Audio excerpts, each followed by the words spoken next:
अस्सलाम वालेकुम, आप देख रहे हैं पीए न्यूज एचडी और मैं हूं आपके होस्ट सादिया बतूल। शामिल करते हैं आज की अहम खबर शामिल करते हैं पीए न्यूज के ब्यूरो चीफ कराची मोहम्मद सलीम अराइन से। कराची में जलजले के झटके, लोग घरों से बाहर निकल आए। मस्जिदों और घरों में अजान का सिलसिला जारी। गुज़िश्ता रात और दिन में भी जलजले के झटके, स्कूलों में छुट्टी करा दी गई और फैक्ट्रियों में भी तालाबंदी हो गई। संघ दारुल हुकूमत कराची में रात के मुख्तलिफ इलाकों में एक बार फिर जलजले के झटके महसूस किए गए। जलजले के झटके खोखरापार और मलीर के मुख्तलिफ इलाकों में महसूस किए गए हैं। लांडी, कायदाबाद, फ्यूचर मोड़, गुल अहमद अस्पताल, चौरंगी, शाह लतीफ टाउन और भैंस कॉलोनी के इलाकों में भी जलजले के झटके महसूस किए गए हैं। जलजले के झटके लगने से लांडी जेल की दीवार गिर गई, जेल से कैदी फरार।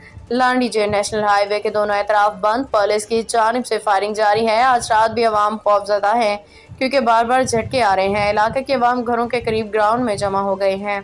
न्यूज स्टूडियो से अब तक के लिए इतना ही। मजीद खबरों और अपडेट्स के लिए देखते रहिए पीए न्यूज एचडी।